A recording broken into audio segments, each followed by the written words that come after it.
کل انثی وما تغیض الارحام وما تزداد۔ میں نے عرض کیا تھا کہ اس صورت میں توحید کا مضمون زیادہ ہے، آخرت کی باتیں زیادہ ہیں، اللہ کے تو اس کائنات میں تصرفات ہیں، اللہ کے علم، یہ سب باتیں زیادہ ہیں تاکہ اللہ کا تعارف ہو اور لوگ اللہ کی طرف مائل ہوں، کیونکہ مکی صورت ہے یہ۔ تو اللہ اپنی تعریف کر رہا ہے، اپنی قدرت بیان کر رہا ہے، اپنے علم کو بیان کر رہا ہے کہ دیکھیں معبود میں دو چیزوں کا ہونا ضروری ہے، کہ ایک اس کا علم کامل ہو اور ایک اس کی قدرت کامل ہو۔ یہ دو چیزیں جس بادشاہ میں ہوتی ہیں وہ صحیح بادشاہ ہوتا ہے۔ تو اللہ اپنے علم کی بات کرتے ہیں، اللہ یعلم ما تحمل کل انثی، اللہ جانتا ہے ہر مؤنث نے کیا اٹھایا اپنے پیٹ میں، کیونکہ اس زمانے میں یہ غیب کی بات تھی۔ آج تو الٹرا ساؤنڈ کے ذریعے پتہ چل جاتا ہے، اس زمانے میں یہ بات ناممکن تھی۔ تو اللہ اپنے علم کی تعریف کر رہا ہے کہ اللہ کو علم ہے کہ ہر مؤنث نے کیا اٹھایا ہے، مذکر ہے یا مؤنث ہے۔ وما تغیض الارحام، اور رحم کیا کمی کرتا ہے، وما تزداد، اور رحم میں کس چیز میں اضافہ ہوتا ہے۔ بچہ ضائع ہوتا ہے تو رحم میں کمی ہو جاتی ہے، بعض دفعہ ماں کو پتہ نہیں چلتا، اور بعض دفعہ جڑواں بچے ہوتے ہیں، رحم میں اضافہ ہوتا ہے، رحم خالی ہوتا ہے اور اس میں اضافہ ہوتا ہے کہ حمل ٹھہر جاتا ہے، ماں باپ کے علم میں نہیں ہوتی یہ بات۔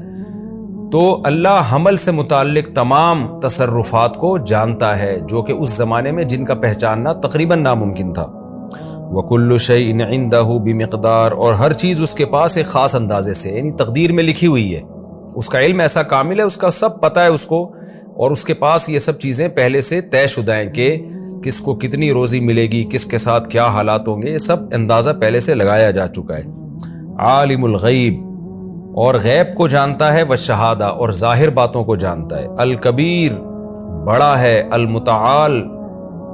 مرتبے کے لحاظ سے بہت بلند ہے۔ کبیر اور متعال کا تقریباً ایک ہی معنی ہے، یہ عربی کے الفاظ ہیں، ان کو دوسری زبانوں میں ڈیفائن کرنا بڑا مشکل ہوتا ہے، کیونکہ عربی بہرحال ایک بلیغ زبان ہے، تو اردو میں یہی ہوگا کہ ذات کے لحاظ سے بھی بڑا اور مقام اور مرتبے کے لحاظ سے بھی بڑا ہے۔ سواء منکم، برابر ہے، منکم من اسر القول، کہ تم میں سے کوئی شخص بات کو چھپائے، ومن جہر بہ، یا بات کو ظاہر کرے، ومن ہوا مستخف باللیل، رات کو وہ کہیں چھپ کے بیٹھ جائے، وسارب بالنہار، یا دن کی روشنی میں چلتا پھرے۔ تو یہ سب چیزیں سواء برابر ہیں، یعنی اللہ کے حق میں برابر ہے۔ یہ ایسا علم اس کا کامل ہے کہ تم چھپ کے کوئی کام کرو، اوپنلی کوئی کام کرو، خفیہ باتیں کرو، اعلان کر کے کرو، اللہ کے لیے اس سے کوئی فرق نہیں پڑتا، ایسا علم اس کا کامل ہے۔ لَهُ مُعَقِّبَاتٌ مِّن بَيْنِ يَدَيْهِ وَمِن خَلْفِهِ، اور اللہ کا اس کائنات کو چلانے کا نظام اتنا اسٹرانگ ہے کہ اللہ نے معقبات، باریاں لگائے ہوئے فرشتے رکھے ہوئے ہیں۔ معقبات کا مطلب باریاں لگاتے ہیں، ایسے فرشتے ہیں، حدیث میں آتا ہے اس آیت کی تفسیر نا کہ فرشتے متعین ہیں۔ من بین یدیہ ومن خلفہ، انسان کے سامنے بھی اور پیچھے بھی، یعنی انسان سے پہلے بھی، یدیہ کا معنی پہلے اور خلفہ کا معنی بعد میں۔ تو یہ احاطہ کرنے کے لیے نا کہ آگے پیچھے اس کے ایسے فرشتے ہیں، یحفظونہ من امر اللہ، جو اللہ کے حکم سے اس کی حفاظت کرتے ہیں۔ حدیث میں اس کی تفسیر ہے کہ صبح کے وقت فرشتے آتے ہیں جو چلے جاتے ہیں، شام کے فرشتے آتے ہیں، جب شام کے آتے ہیں تو صبح والے چلے جاتے ہیں، صبح کے آتے ہیں تو شام والے چلے جاتے ہیں۔ اور یہ فرشتے اللہ نے انسانوں کی حفاظت کے لیے رکھے ہیں۔ دیکھیں کچھ مادی چیزیں تو ایسی ہیں جو ہمیں نظر آتی ہیں، ان کی حفاظت کا انتظام بھی ہمیں نظر آتا ہے، لیکن ایسی مخلوق بھی اللہ نے پیدا کی ہے جو ابھی تک جہاں تک انسان کی پہنچ ہی نہیں ہے، جن کو شیاطین اور جنات کہا جاتا ہے، وہ بھی انسانوں کو نقصان پہنچانے کی فکر میں لگے رہتے ہیں۔ ایک الگ نظام، ایک عالم ہے الگ، تو ان سے حفاظت کے لیے بھی اللہ نے ایسی ہی مخلوق پیدا کی ہے جو ہمیں نظر نہیں آتی، جن کو فرشتے کہا جاتا ہے۔ تو معقبات کا مطلب ان فرشتوں کی باریاں لگتی ہیں، ڈیوٹیاں ہوتی ہیں، ایک جماعت آتی ہے دوسری جاتی ہے، دوسری آتی ہے پہلی جاتی ہے، تو یہ بھی اللہ کا ایک نظام ہے۔ ان اللہ لا یغیر ما بقوم، اور اللہ کی ایک عادت کیا ہے کہ اللہ کسی قوم کی حالت کو تبدیل نہیں کرتے، حتیٰ یغیروا ما بانفسہم، یہاں تک کہ وہ اپنی حالت خود ہی چینج نہ کر لیں۔ یعنی اللہ نے تو حفاظت کا انتظام کیا اور یہ قدرت کے دلائل دیے، جس کا تقاضا یہ تھا کہ یہ نعمتیں انسانوں کے ساتھ ہوتی رہتی اور انسان ہمیشہ محفوظ رہتے، لیکن اس محفوظ حالت سے انسان تباہی کی طرف اسی وقت جاتا ہے اللہ اس کو تباہی کی طرف اسی وقت لے کے جاتا ہے جب انسان خود اپنی حالت کو تبدیل کر دیتا ہے، وہ دلائل میں غور ہی نہیں کرتا، وہ خدا کی نافرمانیوں میں آ جاتا ہے۔ وَإِذَا أَرَادَ اللَّهُ بِقَوْمٍ سُوءًا، اور جب اللہ کسی قوم کو تباہ کرنے کا ارادہ کر لے، فَلَا مَرَدَّ لَهُ، تو اس تباہی کو کوئی لوٹا نہیں سکتا۔ یعنی اگرچہ اللہ نے انسانوں کی حفاظت کا بہترین انتظام کیا ہوا ہے، مادی لحاظ سے بھی حفاظت ہو رہی ہے، روحانی لحاظ سے بھی حفاظت ہو رہی ہے، شیاطین سے بھی حفاظت ہو رہی ہے، جراثیم سے حفاظت کا سائنسدان کہتے ہیں الگ سیٹ اپ ہے ہماری باڈی میں، تو زبردست حفاظت کا نظام ہے۔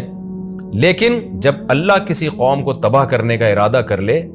تو یہ تمام حفاظتیں ناکام ہو جاتی ہیں، پھر اللہ تباہ کر کے چھوڑتا ہے۔ اور تباہ کب کرتا ہے اس کا پچھلی آیت میں بتا دیا کہ تم جو عافیت کی حالت میں ہو نا، اللہ یہ حالت چینج نہیں کرتا جب تک لوگ خود اپنی حالت تبدیل نہیں کر لیتے، یعنی خود برائیوں کی طرف جا کے بربادی کا انتظام نہیں کرتے تو اللہ بھی ان کو تباہ نہیں کرتا۔ تو اس آیت میں اصل مفہوم تو اس آیت کا یہی ہے کہ عافیت والی اچھی زندگی کو برباد کرنا جو اللہ کرتے ہیں تو انسان خود کرتا ہے، اللہ پھر اسی کے کیا ہوا اس کے سامنے لے آتے ہیں۔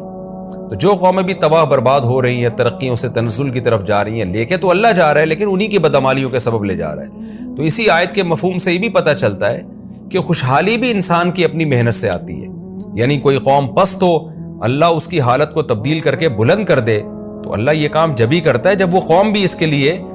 عملی طور پر آمادہ ہو۔ وَهُوَ الَّذِي يُرِيكُمُ الْبَرْقَ خَوْفًا وَطَمَعًا، پھر اللہ اپنی قدرت کے اور دلائل بیان کرتے ہیں۔ اللہ وہ ذات ہے جو تمہیں بجلی دکھاتا ہے خوف اور امید کے ساتھ،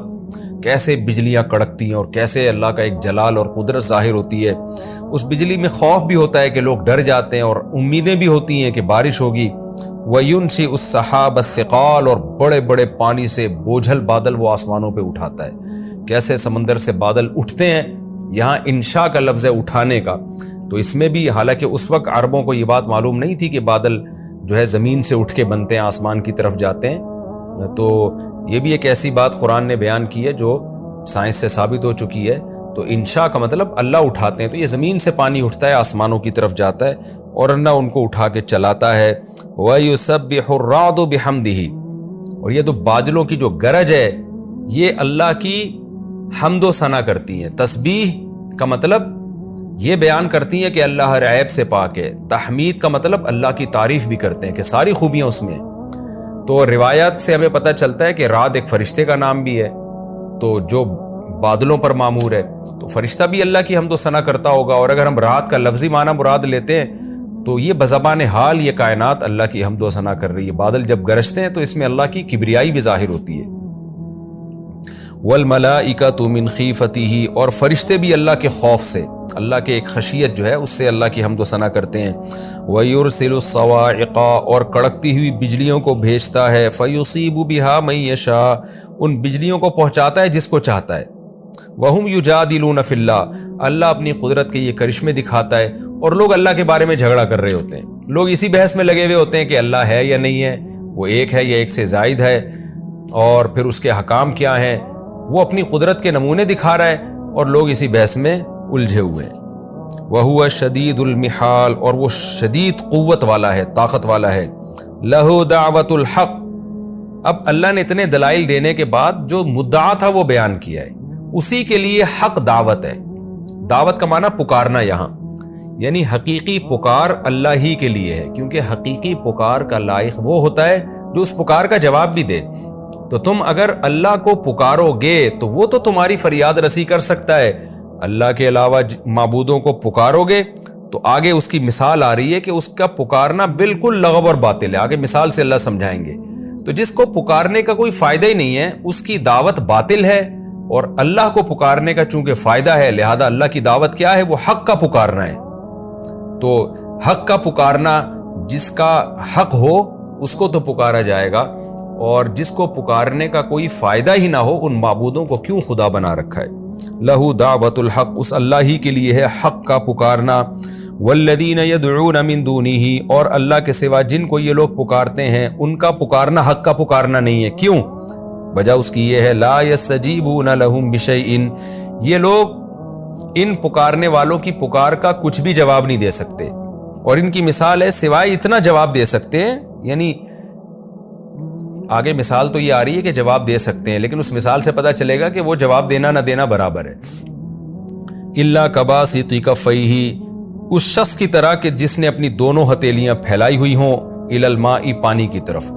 اب ایک شخص کو پیاس لگ رہی ہے، مثال اللہ نے یوں دی ہے کہ انسان کی سب سے بڑی حاجت کیا ہے؟ شدید پیاس میں پانی مل جائے۔ تو جو معبود کو پکارتے ہیں ان کی بھی بڑی بڑی حاجتیں ہوتی ہیں۔ تو اب ایک شخص کی شدید حاجت ہے پانی مل جائے، اور وہ پانی کے قریب اپنے دونوں ہاتھ پھیلا کے ایسے گڑ گڑانے لگے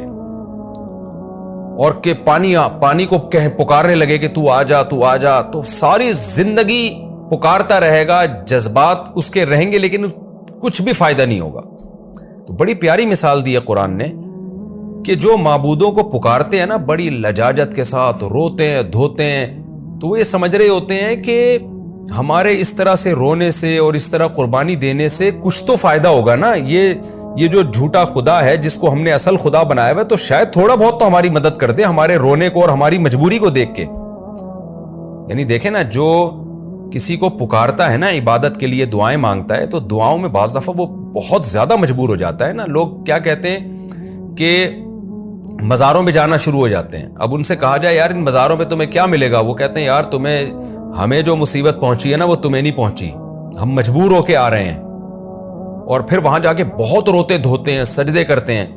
تو یہ سمجھتے ہیں کہ اتنا زیادہ محنت کرنے کا کچھ تو نتیجہ نکلے گا، کہ ہم مجبور بھی بہت زیادہ ہیں اور محنت بھی بہت کر رہے ہیں، تو کچھ تو رزلٹ ہوگا نا۔ تو اللہ کہتے ہیں جس شخص کو پیاس لگی ہوئی ہو وہ کتنا مجبور ہوتا ہے، اور اتنے اخلاص سے پکار رہا ہو کہ دونوں ہاتھ پانی کی طرف کر کے پکارتا ہو کہ پانی آ جا پانی آ جا۔ تو کیا کبھی دیکھا کہ پانی آیا؟ کیا کبھی پانی کو ترس آئے گا اس کے اوپر کہ یہ بیچارہ اتنا مجبور ہے، اس پیاس اس کی نہیں بجھی تو یہ مر جائے گا، اور دونوں ہاتھ، ویسے تو دعا ایک ہاتھ سے یوں کر کے ہوتی ہے نا، لیکن یہ جوش میں آ کے دونوں ہاتھ پھیلا کے مانگ رہا ہے، تو کبھی دیکھا کہ پانی اس کے منہ تک پہنچ جائے؟ قیامت تک پکارتا رہے گا، نہیں پہنچے گا۔ تو تم بھی جتنے بھی مجبور ہو جاؤ، پکارنا تم نے اللہ ہی کو ہے۔ اگر اللہ کو چھوڑ کے کسی اور کے در پہ جا کے تم چیخنا چلانا شروع کر دو اور دونوں ہاتھ پھیلا دو، جیسے پانی کی طرف ہاتھ پھیلا کے مانگنے والے کو پانی نہیں ملتا، پانی میں خود اتنا شعور نہیں ہے کہ تمہارے منہ تک پہنچ جائے، تو ان بتوں میں بھی اتنا شعور نہیں ہے کہ تمہارے دیکھنے کو، تمہارے گڑ گڑانے سے یہ متاثر ہو کے تمہیں ایک نوالا پہنچا دیں تمہارے حلق میں، تو یہ ممکن نہیں ہے۔ تو جیسے پانی کو ساری زندگی پکارتا رہنے والا، اس کی پکار پر اس کا رزلٹ زیرو ہے، تو اللہ کے سوا جو دوسرے معبودوں کو پکارتے ہیں، کتنی ہی مجبوری میں پکاریں اور کتنے ہی اخلاص سے پکاریں، اس کا رزلٹ بھی بالکل زیرو ہوگا۔ تو یہ ہے دعوت حق، کہ اللہ کے لیے حق کا پکارنا، اور باطلوں کے لیے دعوت الباطل ہے، بیکار دعوت ہے جس کا کوئی رزلٹ نہیں ہے۔ بڑی بہترین مثال قرآن نے دی ہے۔ قرآن کہتا ہے الا کباسط کفیہ، اس شخص کی مثال کی طرح ہے جو جو جھوٹے خداؤں کو پکارتے ہیں، کفیہ، جنہوں نے اپنی دونوں ہاتھوں کو پھیلا رکھا ہو الی الماء، پانی کی طرف، لیبلغ فاہ، تاکہ پانی ان کے منہ تک پہنچ جائے، وما ہوا ببالغہ، اور وہ پانی ایسا ہے ہی نہیں کہ پہنچ جائے، پانی پہنچنے والا ہے ہی نہیں، یہ بات تاکید کے لیے، پہنچ سکتا ہی نہیں ہے، قیامت آ جائے گی پانی نہیں ملے گا ان کو۔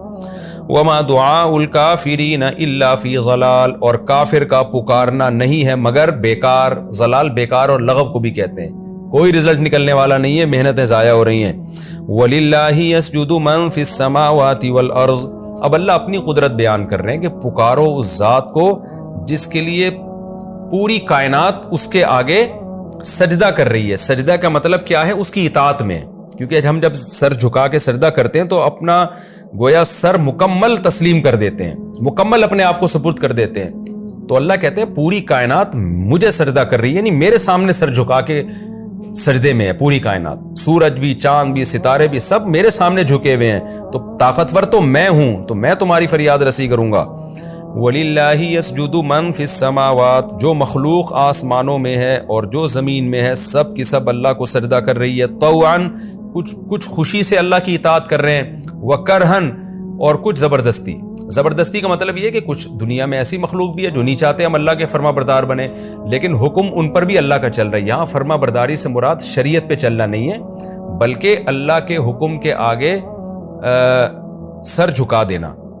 جیسے اللہ کسی کو بیمار کرنا چاہیں تو وہ بیمار ہو جائے گا، اللہ کسی کو موت دینا چاہیں تو وہ مر جائے گا، اللہ کسی کو رزق دینا چاہیں تو رزق ملے گا، رزق چھیننا چاہیں تو رزق چھین لیں گے۔ اب اس میں کچھ لوگ اس پر خوش ہوتے ہیں اور کچھ اس پہ ناراض ہوتے ہیں، لیکن آپ کے خوش ہونے اور یا ناراض ہونے سے، طوعاً یا کرہن سے ہوتا کچھ بھی نہیں ہے۔ آپ اللہ کے حکم پہ غالب نہیں آتے، حکم اللہ ہی کا چلتا ہے۔ تو اللہ کہتے ہیں کہ اللہ ہی کے لیے فرما بردار ہیں، سجدے میں ہیں جو کچھ آسمانوں میں اور زمین میں جو بھی مخلوق ہے، طوعاً کچھ خوشی سے اللہ کے آگے جھکے ہوئے ہیں، کچھ زبردستی اللہ کے، یعنی ان کا بس چلے تو وہ اللہ کی مرضی کے خلاف چلے، لیکن حکم ان پر بھی اللہ کا چل رہا ہے۔ وَظِلَالُهُمْ اور چیزوں کے سائے بھی، بالغدو والآصال صبح اور شام، یعنی چیزیں تو اللہ کے کنٹرول میں ہیں، ان کے سائے بھی اللہ کے کنٹرول میں ہیں۔ سایہ چونکہ خفیف سی چیز ہوتی ہے نا، اس لیے اس کی مثال دی جا رہی ہے کہ سائے بھی جب اللہ چاہتا ہے لمبے کر دیتا ہے، سایوں کو بھی جب اللہ چاہتا ہے مختصر کر دیتا ہے، چونکہ یہ سایہ دلیل ہے سورج کی، تو مراد سایہ نہیں، یعنی اس کائنات میں اتنا بڑا تصرف ہے کہ سورج کی کیسی گردشیں اللہ نے متعین کر دی ہیں جس کے نتیجے میں سائے لمبے بھی ہوتے ہیں اور سائے مختصر بھی ہوتے ہیں۔ تو یہ سایہ اصل میں کنایا کس سے ہے کہ اس نظام کائنات سورج کے نظام سے، کہ کیسے چاہتا ہے، جس طرح سے چاہتا ہے اللہ سورج کو ڈھلکا دیتا ہے۔ جب زیادہ ڈھلکاتا ہے تو سایہ لمبا ہو جاتا ہے، جب سورج کو بلند کرتا ہے تو سایہ چھوٹا ہو جاتا ہے۔ تو سورج کی گردشیں بھی اللہ کے کنٹرول میں ہیں۔ قل من رب السماوات والارض، یہاں سجدہ ہے، جتنے بھی تفسیر سننے والے حضرات ہیں وہ بھی سجدہ کریں، میں بھی سجدہ کروں گا انشاءاللہ۔ قل من رب السماوات والارض، اور یہ جو نبی صلی اللہ علیہ وسلم سجدہ کرتے تھے نا، یہ بتانے کے لیے کہ اللہ تو نے یہ کہا ہے کہ کچھ لوگ اللہ کے سامنے جھکتے ہیں، خوش ہوتے ہیں اس پہ، اور کچھ لوگ ایسے ہیں کہ اللہ کا حکم ان پہ چل رہا ہوتا ہے، تو ہم خوشی سے تیرے سامنے جھکیں گے۔